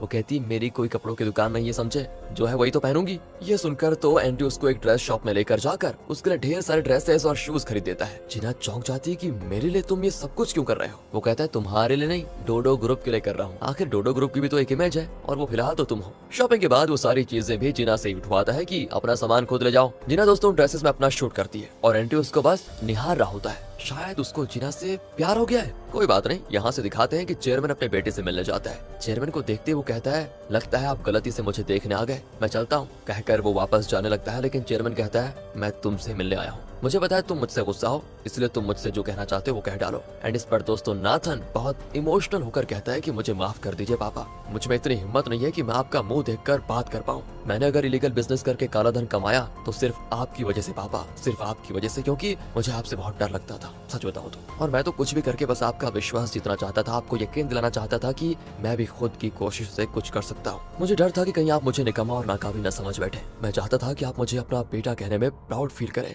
इसलिए मैंने ये गलत तरीके अपनाकर खुद को साबित करने की कोशिश की, लेकिन शायद मैं गलत था। मैं आपकी बहुत इज्जत करता हूँ पापा, पर मैं अनजाने में ही हर कदम पर गलती कर रहा था शायद, इसलिए प्लीज मुझे माफ कर दीजिए। और वैसे भी आपको तो दूसरा बेटा मिल गया, इसलिए अब आप खुश रहिएगा। दोस्तों यहाँ थोड़ा इमोशनलिटी बहुत ज्यादा हो जाती है। चेयरमैन इमोशनल हो जाता है कि देखो बेटा, तुमने जो भी किया, लेकिन हो तो तुम मेरे बेटे। मुझे खुशी है कि कम से कम अब तुम अपने बाप की फीलिंग्स को समझ पाए। कहकर दोस्तों चेयरमैन चला जाता है। नाथन यहाँ पर बहुत रोता है दोस्तों। यहाँ से दूसरी ओर विक्टर और नेल के खिलाफ प्रोटेस्ट जोर पकड़ चुका था। लोग तो नारे लगाते हैं कि नेल को अपनी पदवी से इस्तीफा दे देना चाहिए। एंड तुरंत विक्टर नेल को कॉल करके एक जगह पर बुलाता है, पर नेल कहता है कि सारी मुसीबत की जड़ पता है कौन है, तुम, और मैं भी इसमें फंस गया हूँ। मैं नहीं आऊंगा तुमसे मिलने के लिए, और ऊपर से मैंने पी भी रखी है। विक्टर कहता है कोई बात नहीं, मैं तुम्हारे लिए गाड़ी भिजवा दूंगा, तुम आओ तो सही। तो विक्टर की गाड़ी में नेल उससे मिलने जाता है। वो विक्टर से कहता है, हम इस प्रॉब्लम में पूरी तरह फंस चुके हैं, ध्यान से सुनो मेरी बात। मुझे सिर्फ एक रास्ता नजर आता है इस उलझन से बाहर निकलने का, और वो रास्ता है जेजे। उसके दिमाग में कोई प्रॉब्लम है और उसी का फायदा उठाकर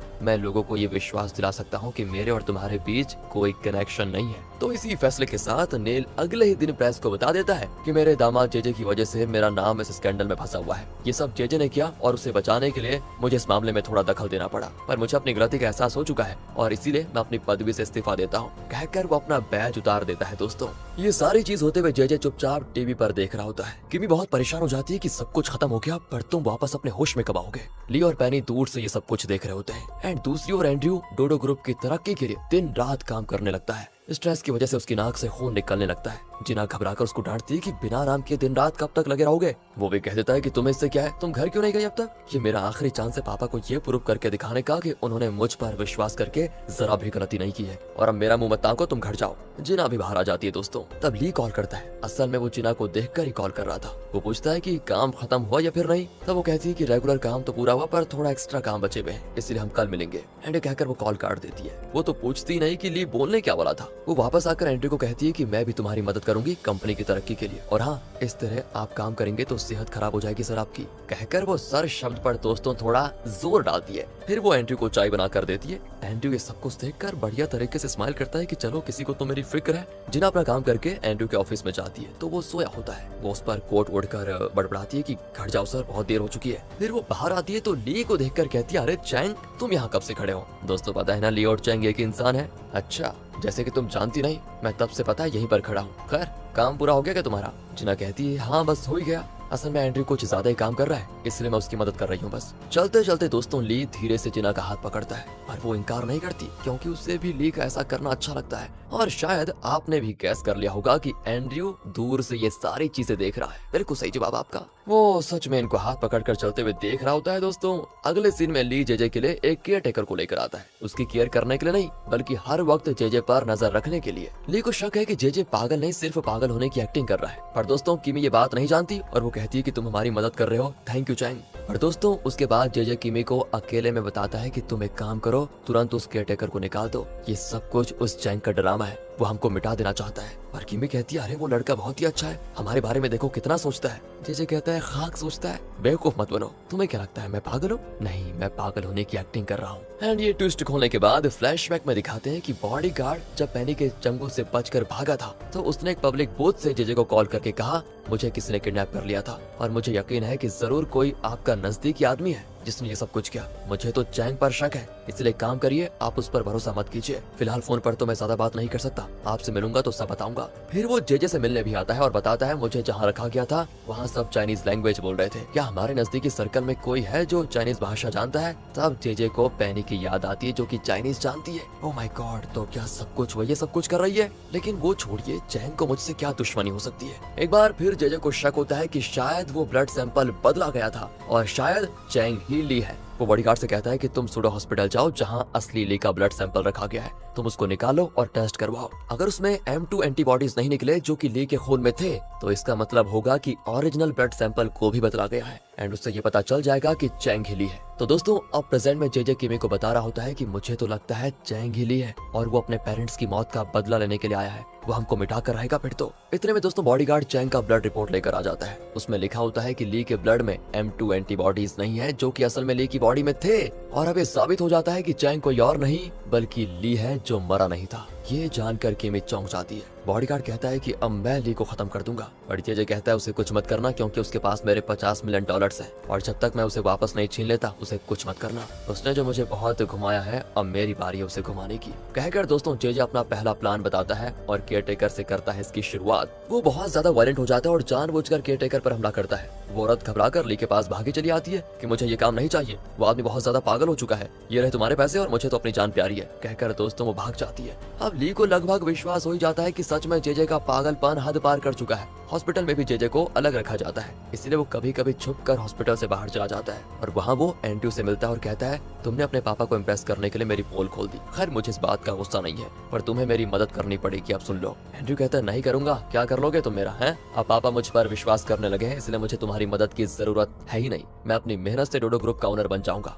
जेजे तो दोस्तों यहाँ पर विलन की तरह हंसने लग जाता है और तब बॉडीगार्ड एक ऑडियो प्ले करता है। असल में जब एंड्रयू जेजे के साथ था तो उनकी बातों की ऑडियो रिकॉर्ड की गई थी जिसमें जेजे ने एक बार पूछा था कि तुमने अपने सौतेले पिता का कत्ल कर दिया, क्या तुम्हें इस बात का डर या अफसोस नहीं है? एंड्रयू ने कहा था कि हाँ मैंने ही कत्ल किया है और मुझे उसका जरा भी अफसोस नहीं है। वही ऑडियो दोस्तों अब प्ले की जाती है और जेजे कहता है क्या मैं इसे मीडिया को दे दूं? फिर ना तुम रहोगे और ना तुम्हारे पापा का तुम पर विश्वास रहेगा, तुम बस जेल की हवा खाओगे, सोच लो। एंड्रयू भी रियलाइज करता है कि ओहो कितनी बुरी तरह फंस चुका है वो। तब जेजे कहता है कि देखो जिस तरह तुमने मीडिया में मेरा नाम लेकर मुझ पर कीचड़ उछाला उसी तरह मैं भी ये ऑडियो रिलीज करके तुम्हारा सब कुछ पूरा कर सकता हूँ, सोचो। लेकिन मैं ऐसा नहीं करूंगा क्योंकि मुझे खुशी है कि तुम अपने पापा को इम्प्रेस कर पाए, उनका विश्वास जीत पाए। मुझे सिर्फ ये कहना है कि तुम चेयरमैन के साथ रहो लेकिन मेरे लिए काम करो वैसे ही जैसे तुम पहले क्या करते थे, और इससे होगा ये कि हम दोनों का मकसद पूरा हो जाएगा। तो इसके लिए सबसे पहले तो तुम्हें चैंग का खात्मा करना होगा। एंड्रयू कहता है कि हाँ वो तो है, मुझे भी चैंग को अपने रास्ते से हटाना है इसलिए मैं ये काम करने को तैयार हूँ।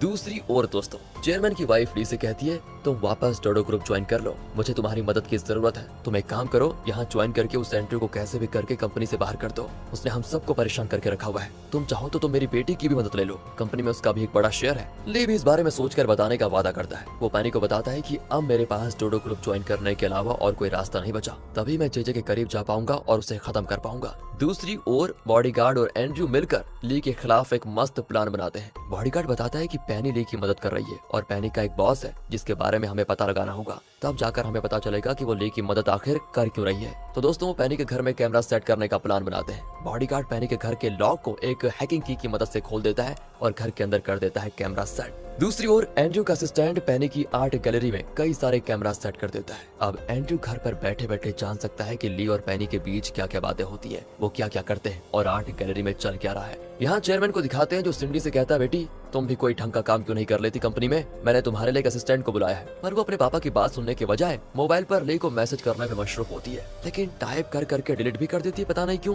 क्योंकि ली को मैसेज भेजने की उसकी हिम्मत नहीं होती। इतने में ली आ भी जाता है और चेयरमैन कहता है कि यही है वो असिस्टेंट। बस दोस्तों ली को देखते सिंडी खुशी से उछलने लग जाती है। चेयरमैन कहता है कि सुनो आज से ये तुम्हारा फ्रेंड, फिलोसोफर और गाइड है, समझी ना। इसकी बात मानो और कुछ सीखने की कोशिश करो। सिंडी तो ली को प्यार की एक नजर से देखकर ओके पापा कहकर चली जाती है। ली बाहर आता है तो उसे लगता है कि कोई उसे फॉलो कर रहा है। अपना शक दूर करने के लिए वो मोबाइल का वीडियो रिकॉर्डिंग ऑन करके उसे एक जगह रख देता है और आगे चलने लग जाता है। एंड वो सीधे घूमकर उसी जगह पर आता है और अपना मोबाइल उठा लेता है तो उस वीडियो में ली को साफ दिख जाता है कि बॉडीगार्ड ही उसे फॉलो कर रहा है। अच्छा बेटा, तो तुम अमेरिका नहीं गए? ली यहाँ से सीधे हॉस्पिटल में जेजे से मिलने के लिए जाता है, जहाँ वो अकेला बैठकर कोई पजल को सॉल्व कर रहा होता है। ली कहता है, अंकल जी मैं ली हूँ, आप कैसे हैं? वैसे मुझे नहीं लगता कि आप इतनी जल्दी मुझे भूल गए होंगे। चलिए मैं मान भी लेता हूँ कि आपने मुझे पहचाना नहीं। जेजे एकदम गुस्से में उठकर उसको देखने लगता है और यहाँ पर पिछले पार्ट के एंड में हमने देखा कि ली जेजे से मिलता है जो हॉस्पिटल में एक अलग कमरे में रखा गया है। ली कहता है कि अंकल जी मैं ली हूँ, आप कैसे हैं? वैसे मुझे नहीं लगता कि आप इतनी जल्दी मुझे भूल गए होंगे। चलिए मैं भी मान लेता हूँ कि आपने मुझे पहचाना नहीं।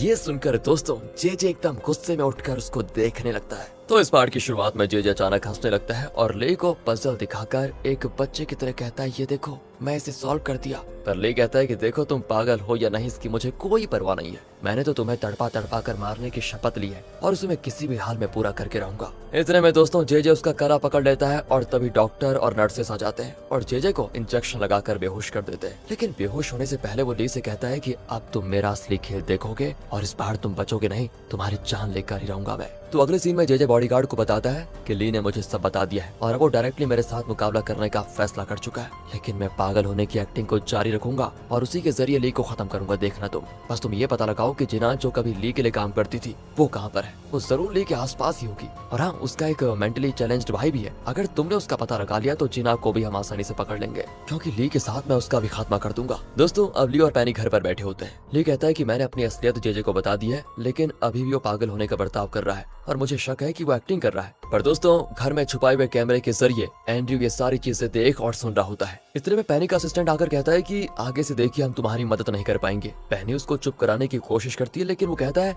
हमने अब तक इसलिए तुम्हारी मदद की थी क्योंकि हमें खून से वैक्सीन बनाना था और हम उस वैक्सीन को बना चुके हैं और आगे से हम तुम्हारी मदद नहीं कर पाएंगे। अब ये सुनकर ली समझ जाता है और कहता है कोई बात नहीं, जो करना है वो मैं अब खुद ही कर लूंगा। कहकर वो चला जाता है। दोस्तों पैनी तो असिस्टेंट से भिड़ जाती है कि तुमने उसे ये सब क्यों बताया। वो कहता है तुम सपनों की दुनिया में जी रही हो, तुम ली से प्यार करने लगी हो जो कि गलत है। क्या तुम जानती नहीं कि बॉस किस तरह का आदमी है? उसे पता चला तो जरूर हम दोनों को मार डालेगा। इस पर पैनी चुप हो जाती है और पूछती है क्या वैक्सीन वाकई में तैयार हो गया है? असिस्टेंट कहता है कि हाँ, लेकिन वो काम करेगा या नहीं ये तो वो रिसर्चर ही बता सकता है जो देश छोड़कर भाग गया था। एंड उस रिसर्चर का नाम डेविड बताया जाता है। दोस्तों ये बातें सुनकर एंड्रयू सोचने लगता है कि कौन हो सकता है वो। दूसरी ओर ली को जिना का कॉल आता है और वो कहती है कि मैंने प्रॉमिस किया था ना तुम्हें कि तुम्हारे घर आऊंगी, लो आ गई, तुम्हारे घर के बाहर ही खड़ी हूँ और कुकिंग के लिए कुछ चीजें लेकर आई हूँ। ली बड़ा खुश हो जाता है और कहता है मैं तुम्हें दरवाजे का पासकोड बता देता हूँ, तुम कीन करके अंदर जाओ, मैं आ जाऊंगा। जिना भी वैसा ही करती है और डिनर के लिए कुछ डिशेस बनाती है और जब ली आता है तो दोनों मिलकर खाते हैं। ली पूछता है कि क्या तुम्हारा कोई फर्स्ट लव था? वो कहती है तुम वो सब क्यों जानना चाहते हो?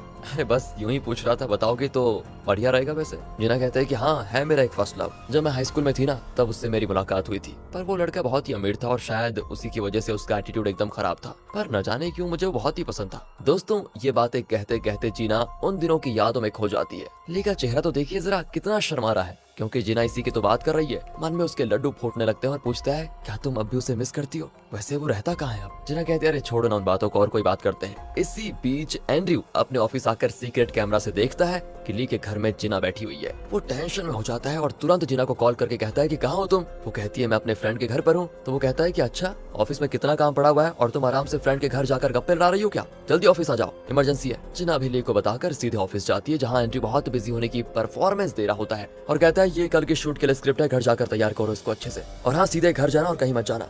जिना अजीब सा मुंह बनाकर कहती है ठीक है सर। हमेशा शराब झाड़ता रहता है पागल कहीं का। ये सोचकर जिना चली जाती है। दोस्तों तो चलिए अगले दिन शूटिंग में आ जाइए। यहाँ होती है एड की शूटिंग और जिना बहुत ही अच्छा परफॉर्मेंस देती है। इतने में चेयरमैन की वाइफ आती है जो पहले से जिना से चिढ़ती थी। वो जिना को डांटने लग जाती है कि तुम यहाँ पर क्या कर रही हो। तभी एंड्रयू बीच में आ जाता है और कहता है कि एड शूटिंग चल रही है, उसकी जिम्मेदारी मुझे दी गई है, आपका इसमें बोलने का कोई हक नहीं है। चेयरमैन की वाइफ उसे भी काफी सुनाती है कि ये तुम्हारी लगती क्या है जो हर जगह इसे प्रमोट करने की तुम कोशिश कर रहे हो? इस कंपनी में ऐसी क्या खामी है जो इस मनुष्य लड़के के चेहरे की जरूरत पड़ गई, इसे निकालो यहाँ से बाहर। दोस्तों, जिना की बुराई एंड्रयू से सही नहीं जाती और वो गुस्से में चिल्ला देता है कि आपकी हिम्मत कैसे भी इस कंपनी के एम्प्लॉय के बारे में ऐसा कहने की। दोस्तों, चेयरमैन की वाइफ ना झट से उसके कान के नीचे चांटा मार देती है। लगता है चांटा मारना ही मैडम की हॉबी है, हर किसी को चांटा मार देती है। बताओ, एंड्रयू एकदम चौंक जाता है पर कहता है कि अगर आपको जिना की और बुराई करनी है तो उसके बदले में मुझे एक और चांटा मार लीजिए, मुझे कोई प्रॉब्लम नहीं है। उसका गुस्सा मुझ में उतार लीजिए, लेकिन उसके बारे में एक भी और शब्द मैं सुनूंगा नहीं। ये सुनकर चेयरमैन की वाइफ गुस्सा हो जाती है कि तुम कैसे इंसान हो जो मार खाकर भी इसी की साइड ले रहे हो। एंड्रयू कहता है कि मैं अच्छा इंसान हूँ और मैं चेयरमैन का बेटा हूँ।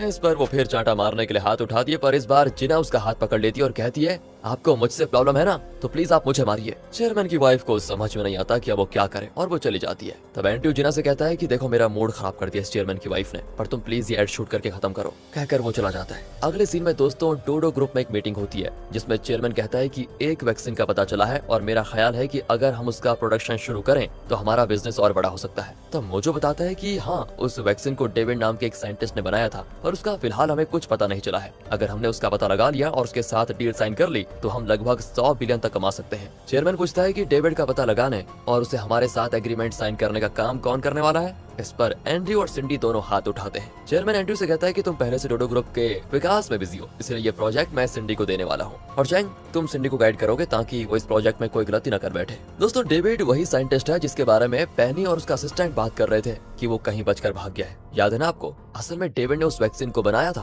और उसे बनाने का फॉर्मूला सिर्फ वही जानता है। दूसरी ओर बॉडीगार्ड जेजे को बताता है कि सुनिए, पेनी और उसके असिस्टेंट के पीछे एक और आदमी है जो उनका बॉस है और लगता है वो बहुत ही खतरनाक आदमी है कोई। वैसे किसी ने उसको देखा तो नहीं है, पर बड़े बड़े लोगों के साथ उसके कॉन्टेक्ट्स हैं। मुझे तो लगता है कि उसकी अपनी अलग ही आर्मी है। तब एंड्रयू का कॉल आता है और वो एक जगह पर मिलते हैं। अब एंड्रयू जेजे को बताता है कि पेनी और उसके असिस्टेंट की बातों से पता चलता है कि वो चैंग के खून से कोई वैक्सीन बना रहे हैं, यानी कि दोस्तों ली के खून से। लेकिन अब उस वैक्सीन को टेस्ट करने के लिए उन्हें किसी साइंटिस्ट की तलाश है। उस साइंटिस्ट का नाम डेविड है और फिलहाल उसे ढूंढने का काम डोडो ग्रुप ने सिंडी और चैंग को सौंपा है और चेयरमैन उस वैक्सीन को खुद बनाकर अपना बिजनेस बढ़ाना चाहता है। जहाँ तक मुझे पता चला है तो डेविड बहुत ही इंटेलिजेंट साइंटिस्ट है, लेकिन उसकी एक कमजोरी है और वो ये है कि वो गैम्बलिंग बहुत करता है, लेकिन रिसर्च के मामले में उसे कोई टक्कर नहीं दे सकता। उसने अपने कमाए हुए सारे पैसे गैम्बलिंग में उड़ा दिए और उधार तले दब गया, इसलिए वो देश छोड़कर भाग गया था। तो यहाँ इनकी बातें खत्म होती है और यहाँ ली अपनी टीम को डेविड के बारे में बता रहा होता है, लेकिन सिंडी उसकी बात सुनने की बजाय उसको निहार रही होती है। लगता है इसे प्यार हो गया उससे। वो समझ नहीं पाती कि ली के लिए उसके अंदर जो अजीब फीलिंग्स आ रही है वो क्यों आ रही है आखिर। ली उसके पास आकर कहता है कि तुम्हें क्या हुआ है, नींद आ रही है क्या? वो कहती नहीं। अच्छा बताओ कि हम डेविड को कैसे ढूंढेंगे? ली बताता है कि मुझे इन्फॉर्मेशन मिली है कि वो वापस कोरिया आ गया है और उसे ढूंढकर हमें इस कॉन्ट्रैक्ट पर उसका साइन भी लेना है, तब जाकर ही हमारा प्रोजेक्ट सफल होगा। इसी बीच दोस्तों ग्रे जो ली की टीम में काम कर रहा है उसे मैसेज आता है कि चैंग के कॉन्ट्रैक्ट्स की डिटेल हमें दे दो। और ये कौन भेज रहा है और क्यों, इसका पता तो बाद में चलेगा। दोस्तों, सिंडी ली को एक कॉफी शॉप में बुलाती है और तब भी ली को देखकर उसे अजीब सी फीलिंग्स आती है। शायद सच में दोस्तों उसे ली से प्यार हो गया है। यहाँ एंड्रयू पेनी के घर को वॉच कर रहा होता है। पेनी का असिस्टेंट आकर बताता है हमें डेविड का पता चल चुका है और वो होटल रॉयल में है। अगले सीन में दिखाते हैं कि ग्रे ली के कॉन्ट्रैक्ट की कॉपी लेकर एंड्रयू के पास आता है और यहाँ पता चलता है कि ये एंड्रयू के लिए ली की जासूसी कर रहा है। दोस्तों, एंड्रयू ने इसको 20% इंक्रीमेंट देने का वादा किया था और इसी वजह से वो ली की टीम में रहकर एंड्रयू को उसकी सारी इन्फॉर्मेशन दे रहा है। दूसरी ओर जेल में प्रिजनर्स को गेम खेलने के लिए थोड़ा वक्त दिया जाता है। नाथन अपने सेल से बाहर निकलता है तो बॉबी और उसका गैंग उसके आगे सर झुकाते हैं, पर नाथन कहता है अब मुझे तुमसे कोई लेना देना नहीं है, मुझे एक बार फिर से किसी मुसीबत में नहीं फंसना, मुझसे काम करो, तुम दूर रहो। पर बॉबी कहता है बॉस ऐसा मत कहो, तुम्हारी ये हालत किसने की, तुम्हारी पीठ पीछे तुम्हारे लिए जाल किसने बिछाया और तुम्हें जेल किसने भिजवाया, ये सब मैं जानता हूँ। नाथन चौंक जाता है कि ये मुझे क्या बताने जा रहा है। दूसरी ओर ली को भी दोस्तों पता चल गया था कि डेविड होटल रॉयल में ठहरा हुआ है, इसलिए वो अपनी टीम को लेकर वहाँ पर चला जाता है। वो कहता है कि हम इसी होटल में रहकर डेविड से जान पहचान बढ़ाने की कोशिश करेंगे और फिर अपने कॉन्ट्रैक्ट की बात करेंगे। देखना तो यहाँ पहली बार अब डेविड को दिखाते हैं जो यहाँ भी गैम्बलिंग करना शुरू कर चुका था। पेनी वहाँ पर आती है और सीधे सीधे पूछती है कि हमें वैक्सीन का फॉर्मूला दो वरना मेरा बॉस तुम्हें जिंदा नहीं छोड़ेगा। डेविड कहता है वो सब छोड़ो, तुमसे मिले हुए कितने दिन हो गए, वैसे तुम हो कैसी। और रही बात वैक्सीन फॉर्मूला की, तो जब मैं वैक्सीन बनाया था तो उसका formula, computer backup, hard disk सब जला दिया था मैंने। मुझे पता था कि मेरे वैक्सीन की कीमत बिलियंस में होगी, इसलिए मैंने सब जला दिया और अब वो फॉर्मूला सिर्फ मेरे दिमाग के अंदर है, समझी। और मेरी जान लेकर क्या तुम्हारा बॉस कई मिलियंस डॉलर्स खोना चाहता है क्या? नहीं ना, तो सब्र करो मेरी जान। ये कहकर वो गेम में बिजी हो जाता है। दोस्तों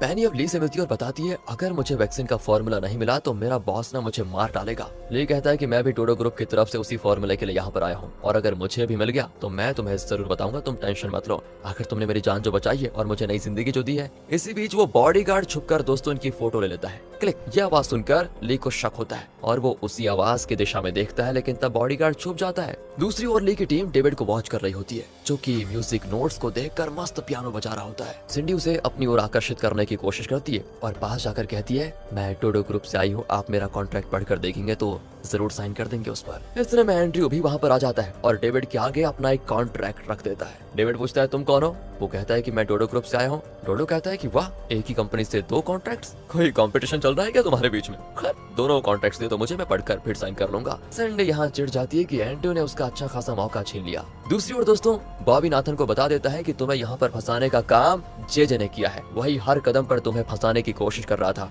और उसके साथ चैंग नाम का एक आदमी भी था जो जेजे का जासूस है। बस नाथन हो जाता है आग बबूला कि मैंने जेजे और चैंग पर कितना विश्वास किया, पर दोनों गद्दार निकले। नहीं, मैं उन दोनों को जिंदा नहीं छोड़ूंगा। दूसरी ओर दोस्तों डेविड पहले तो एंड्रयू का कॉन्ट्रैक्ट पढ़ता है, लेकिन लगता है उसे वो कुछ खास अच्छा नहीं लगा। फिर वो ली का कॉन्ट्रैक्ट पढ़ने के लिए खोलता है, लेकिन उसमें कोरे कागज होते हैं एंड वो चौंक जाता है, ये कैसे हो सकता है। तभी कवर के अंदर से एक पेन गिरता है और तब डेविड का चेहरा खिल जाता है। वो फैसला कर लेता है कि मैं ली के साथ ही कॉन्ट्रैक्ट साइन करूंगा। वो ली को बुला भेजता है और कहता है कि तुमने खाली कागज और पेन इसलिए रखे क्योंकि तुम अपने टर्म्स एंड कंडीशन मुझ पर थोपने के बजाय मेरी मर्जी के टर्म्स एंड कंडीशन के हिसाब से काम करने को तैयार हो, राइट? और उसी हिसाब से तुम कॉन्ट्रैक्ट बनाना चाहते हो, राइट? ली कहता है बिल्कुल सही समझा सर आपने, आप बिल्कुल ठीक समझे। डेविड भी खुश होकर कहता है कि वाह, मुझे तो तुम्हारे जैसे पार्टनर की तलाश थी, तुम्हारा ये अंदाज सच में मेरा दिल जीत गया। वैसे तुम थोड़े बियर पियोगे क्या? ली कहता है कि हाँ सर, क्यों नहीं। डेविड अब बियर लेने के लिए जाता है और तब ली टेबल पर पड़े म्यूजिकल नोट्स को देखता है, पर वो म्यूजिक नोट्स की तरह नहीं होते, बड़े अजीब दिखते हैं।